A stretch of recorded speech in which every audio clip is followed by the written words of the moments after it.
Hi hello welcome to wild wolf TV Bhoomi. ఈరోజు మనతో పాటు ఉన్నారు యనమల రాజు గారు, property advisor and motivational speaker. వారితో మనం ఈరోజు మాట్లాడదాం. నమస్తే సార్. నమస్తే అండి. ఎలా ఉన్నారు సార్? హ్యాపీ అండి. రీసెంట్గా లీడర్షిప్ అవార్డు తీసుకున్నారు. కంగ్రాట్స్ సార్ దానికోసం. థ్యాంక్ యూ అండి. చూస్తూనే ఉంటాను మీ స్టేటస్లు అన్నీ అండ్ మీ ఫేస్బుక్ స్టేటస్ అన్నీ. ఎప్పుడూ ఏదో ఒక అవార్డుతో కనిపిస్తూనే ఉంటారు. ఎగ్జాక్ట్లీ అండి. రైట్. రియల్ ఎస్టేట్ విషయానికి వస్తే చాలామంది ఇప్పుడు ఫామ్ ల్యాండ్స్ కొనడం బెటరా, ఓపెన్ ప్లాట్స్ కొనడం బెటరా అనేసి ఆలోచిస్తూ ఉంటారు.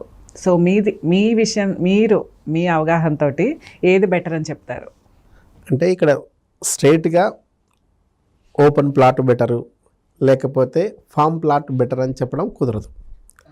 ఇక్కడ మీ రిక్వైర్మెంట్ ఏంటి, మీ బడ్జెట్ ఏంటి అంటే మీరు ఓపెన్ ప్లాట్ తీసుకుంటున్నప్పుడు కూడా ప్యూర్లీగా ఇన్వెస్ట్మెంట్ అంటే ఒక 5 to 10 years వరకు అనుకుంటున్నారా, లేదు ఎక్కువ బడ్జెట్ పెట్టి తొందరగా హైవేకి దగ్గర ఉన్న తీసుకొని 2-3 yearsలో మళ్ళీ రీసేల్ చేయాలనుకుంటున్నారా?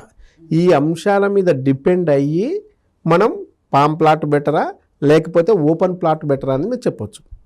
సో ప్రధానంగా మీరు ఒక 15 lakhs బడ్జెట్ పెడితే హైదరాబాద్ సరౌండింగ్లా అంటే షాద్నగర్ వైపు తీసుకున్నా, లేదా సదాశివపేట వైపు తీసుకున్నా, లేదా యాదగిరిగుట్ట వైపు తీసుకున్నా, ఈ 15 lakhs బడ్జెట్లో కానీ ఒకవేళ మీరు తీసుకోవాలి అనుకుంటే హైవే నుంచి ఒక 5-6 kilometer లోపల అయితేనే వస్తుంది ఈ బడ్జెట్కు. సో ఇది ప్యూర్లీగా ఇన్వెస్ట్మెంట్. సో ఈ ఇన్వెస్ట్మెంట్తోనే ప్లాట్ తీసుకోవాలనుకుంటే నా అడ్వైజ్ ఏంటంటే అట్లా ప్లాట్ తీసుకోవడం కంటే కూడా ఫామ్ ల్యాండ్ తీసుకోవడం బెటర్. ఎందుకంటే ఈ 15 lakhs బడ్జెట్లోనే ఫామ్ ప్లాట్ అయితే దాదాపు మీకు ఒక 5 గుంటలు వచ్చే అవకాశం ఉంటుంది. సో అట్లా 5 గుంటలు 3 గుంటలు వస్తే మీకు ఇక్కడైతే 150 square yard లోపే వస్తుంది. ఆడైతే దాదాపు 500 గజాల ఆ రేంజ్లో వచ్చినప్పుడు ఈ 10 సంవత్సరాల్లో 5 to 10 yearsలో తీసుకుంటే ఇక్కడైనా ఓపెన్ ప్లాట్ మీద ఇన్వెస్ట్మెంట్, అది మెచ్యూరిటీ లెవెల్ రావడానికి అట్లీస్ట్ 5 to 10 years పడుతుంది. అక్కడ తీసుకున్నది కూడా ఏదైతే ఫామ్ ప్లాట్ ఉందో అది కూడా కంపల్సరీ 5 to 10 yearsలో మెచ్యూరిటీ అవుతుంది. సో ఈ మెచ్యూరిటీ లెవెల్ అయినప్పుడు చూసుకున్నప్పుడు ఈ 150 గజాల మీద ఓ 3,000-4,000 పెరిగితే ఆడ దాదాపు 500 గజాల మీద అదే 3-4,000 పెరిగినప్పుడు మీకు చాలా ప్రాఫిట్ వచ్చే అవకాశం ఉంది కదా. అవును, అక్కడ కాబట్టి ఎక్కువగా ఈ ఈక్వేషన్లో చూసినప్పుడు ఓపెన్ ప్లాట్ కంటే కూడా ఫామ్ ప్లాట్ ఏదైతే ఉందో అది తీసుకోవడం చాలా బెటర్. పైగా మనం గుంటల్లో తీసుకోవడం వల్ల అక్కడ మీకు రైతు బంధు లాంటిది, లేదా ప్రమాద బీమాకు సంబంధించింది లాంటిది, లేదా సెంట్రల్ ఇచ్చే కిసాన్కి సంబంధించింది, ఇట్లా ఈ ప్రాఫిట్లు కూడా మనకు ఉంటాయి, బెనిఫిట్స్ ఉన్నాయి, ఈ బెనిఫిట్స్ ఉంటాయి. కాబట్టి ఇక్కడ మీరు ఓపెన్ ప్లాట్ కంటే కూడా ఈ బేస్లో ఈ ఈక్వేషన్లో చూసినప్పుడు తీసుకుంటే ఫామ్ ల్యాండే చాలా బెటర్.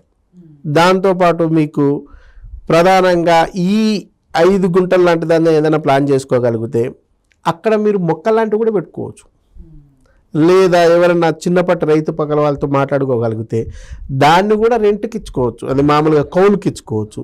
సో ఈ బేస్లో చూసినప్పుడు ఇది ఉంటుంది. సో రిజిస్ట్రేషన్ కూడా వ్యవసాయ పొలం కిందనే ఉంటుంది. మీరు కావాలనుకున్నప్పుడు దీన్ని మళ్ళీ కన్వర్షన్ చేసుకోవడానికి కూడా స్కోప్ ఉంటుంది. సో అంటే ఈ తక్కువ బడ్జెట్ అనుకున్నప్పుడు మాత్రమే ఈ ఫామ్ ల్యాండ్ అనేది కరెక్ట్ సెట్ అవుతుంది. అయితే ఈ ఫామ్ ల్యాండ్లో కూడా చాలా చీటింగ్స్ ఉంటాయి. మీకు నాలెడ్జ్ లేకపోతే ఎర్రచందనం వేస్తా, శ్రీగంధం వేస్తా, మల్బార్ చెట్టు వేస్తా, టేక్ చెట్లు వేస్తా, లేకపోతే ఈ దేశాల్లో పండని పంట మొక్కలు అయితే ఏవైతే ఉన్నాయో అక్కడ నుంచి అది తెచ్చి ఈ మొక్కలు పెడితే ఇంటర్నేషనల్గా చాలా మార్కెటింగ్ ఉంటుంది, దీంట్లో చాలా ప్రాఫిట్ వస్తుంది, కాబట్టి దీంట్లో తీసుకుంటే బాగుంటుందని చెప్పి అంటే ఒక కొత్త కాన్సెప్ట్ క్రియేట్ చేసి అట్రాక్ట్ చేసి ఫామ్ ల్యాండ్ పేరుతో అమ్ముతున్న వాళ్ళు ఉన్నారు చూడండి, ఇది 100% మోసం. ఈ మధ్య చాలా చూస్తున్నాం, ఈ మధ్య జరుగుతున్నది చాలా వరకు మోసాలు ఉంటాయి. అసలు ఫామ్ ల్యాండ్ వేరు, దీన్ని మళ్ళీ ఫామ్ ప్లాట్ అని చెప్పడం, లేకపోతే చెట్లు వేస్తానే కాన్సెప్ట్ చెప్పడం, ఇది అన్యాయం. కాబట్టి మీరు తీసుకోవాలంటే ప్యూర్లీగా ఫామ్ ల్యాండ్ మాత్రమే తీసుకోండి. ఫామ్ ల్యాండ్ని మళ్ళీ ఫామ్ ప్లాట్గా అన్నది అసలు మోసం. ప్లాట్ అంటే ఏం చేస్తున్నారు, గజాల్లో రేట్ చెప్పి గజాల్లో అమ్మేస్తున్నారు. రిజిస్ట్రేషన్కి వచ్చేసరికి ఏం చేస్తున్నారు, గుంట కింద రిజిస్ట్రేషన్ చేస్తున్నారు. చెప్పడం ఫ్లాటు, రిజిస్ట్రేషన్ ల్యాండ్ గుంట. ఇది మోసం కదా. కాబట్టి ప్యూర్లీగా మీరు తీసుకోవాలనుకుంటే ఫామ్ ల్యాండే తీసుకోండి కంప్లీట్గా. సో ఆ కంప్లీట్గా తీసుకోవడం వల్ల మీకు మనం ఏదంటే అనుకున్నామో రైతు బీమా వస్తుంది, ప్రమాద బీమా వస్తుంది, కిసాన్ వస్తుంది, యాక్సిడెంట్కి సంబంధించింది వస్తుంది, సెంట్రల్ ఇచ్చే వస్తుంది. దీంతోపాటు మీకు పాస్బుక్ ఇవన్నీ కూడా పర్ఫెక్ట్గా ఉంటుంది. కాబట్టి దీంట్లో మీరు ఏమైనా చేసుకోవచ్చు, కౌలుకైనా ఇచ్చుకోవచ్చు, ప్రాఫిటబుల్. ఏదైతే 10 years మీరు అనుకున్నప్పుడు ఈ 150 గజాల ప్లాట్తో పోలిస్తే ఆడ దాదాపు 500-600 గజాల ప్లాట్ కాబట్టి దీని మీద డిమాండ్ ఎక్కువ ఉంటుంది, ఎక్కువ రేట్ వచ్చే అవకాశం ఉంటుంది. కాబట్టి ఇట్లా ప్లాన్ చేసుకుంటే ఎక్కువ ఉపయోగం. కానీ మొక్కల కాన్సెప్ట్కి పోతే మాత్రం మోసానికి గురవుతారు చాలామంది. మొక్కల కాన్సెప్ట్ అంటే ఒక మనిషిని మోసం చేయాలంటే ఒక కొత్త స్కీమ్ పెట్టాలా, అర్థం కాని స్కీము, అవగాహన లేని స్కీమ్ పెట్టాలా. వీళ్ళు అర్థం చేసుకునే లోపల వాళ్ళు అమ్ముకొని బయటపడతారు. కాబట్టి మీరు అటువంటి స్కాములకు గురయ్యి మోసపోకుండా ఉండాలనుకుంటే నిర్దిష్టంగా మీ బడ్జెట్ ఇన్వెస్ట్మెంట్ బడ్జెట్ అయితే కొంచెం దూరమైనా పర్లేదు వెళ్ళి, ఇక్కడైనా ఇంకొంచెం దూరం ఎక్కువైనా ఈ 10 yearsలో ఖచ్చితంగా అన్ని చోట్ల డెవలప్ అవుతుంది. అన్ని చోట్ల డెవలప్ అయినప్పుడు 150 గజాల ప్లాట్తో పోలిస్తే 500కు అబోవ్గా ఉన్న ఏదైతే గుంటల కింద ఉందో దాన్ని కన్వర్ట్ చేస్తే గజాల కింద కన్వర్ట్ అయినప్పుడు దాదాపు 500 గజాలు 605 గజాలు ఈ రేంజ్కి పోయినప్పుడు రేటు దీని మీద పెరుగుతుంది. ఎక్కువ స్క్వేర్ యార్డ్ మీద ఉంటుంది కాబట్టి ప్రాఫిటబుల్ మీకు ఎక్కువ ఉంటుంది. కాబట్టి ఓపెన్ ల్యాండ్ లేదా దాన్ని ఫామ్ ల్యాండ్ అనుకోండి. ఓపెన్ ప్లాట్ కాకుండా ఫామ్ ల్యాండ్, గుంటల కింద వ్యవసాయ పొలం. 1 ఎకరా అంటే 40 గుంటలు, 1 గుంట అంటే 121 గజం. దీని బడ్జెట్లో మీరు పెట్టే ఈ 15 లక్షల బడ్జెట్తో తీసుకుంటే అక్కడ దాదాపు 300 నుంచి 600 గజాలు వచ్చే అవకాశం ఉంటుంది. దాన్ని బేస్ చేసుకొని ప్లాన్ చేసుకుంటే ఈ అగ్రికల్చర్ ల్యాండ్ ఏదైతే ఉందో అది బెటర్. అట్లా కాకుండా ఒకవేళ మీ బడ్జెట్ ఎక్కువ ఉండి మేము ఒక 2 yearsకో 3 yearsకో అమ్ముకోవాలనుకుంటే తీసుకున్నప్పుడు మీ అవసరం ఎప్పుడు ఏమున్నా రీసేల్ అవుతుంది. అది మీకు తోడుగా ఉంటుంది. కాబట్టి దాన్ని బేస్ చేసుకొని ప్లాన్ చేసుకుంటే ఎక్కువ ఉపయోగం.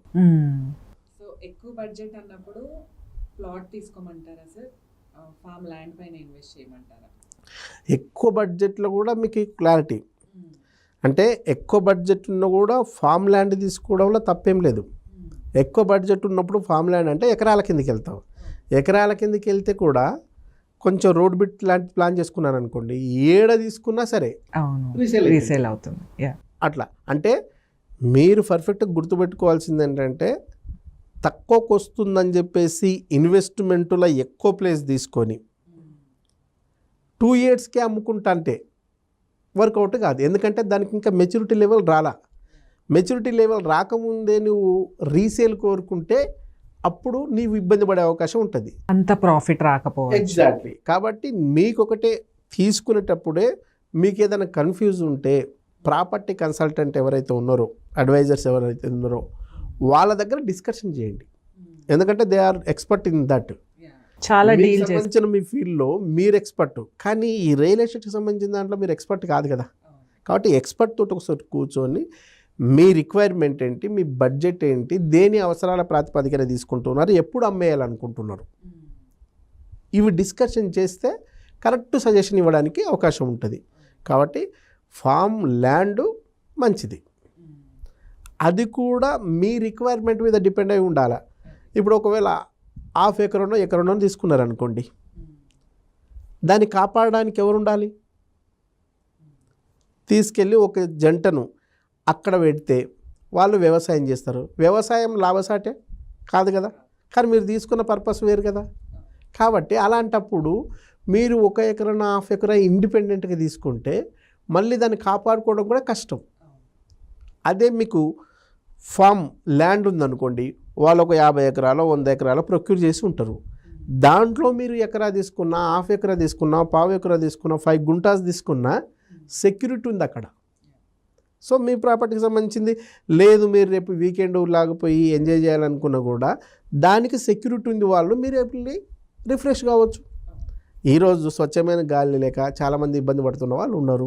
వీకెండ్కి ఎక్కడికో వెళ్ళే బదులు మన ఫామ్ హౌస్కి వెళ్తే అదో తృప్తి కదా. అవును, అట్లాగే ఫ్యామిలీతో కలిసి అక్కడే వంట చేసుకుని హ్యాపీగా ఉంటే ఇంకా సూపర్ కదా. ఇప్పుడు చాలా మంది అదే. ఈ కల్చర్ పెరుగుతుంది కాబట్టి, అంటే ఇంతకుముందు ఉమ్మడి కుటుంబ వ్యవస్థ ఉండేది. ఎక్కడ ఉన్నా అదొక మన ఖాందాన్ అంతా ఒక రాజ్యం లాగా ఉండేది.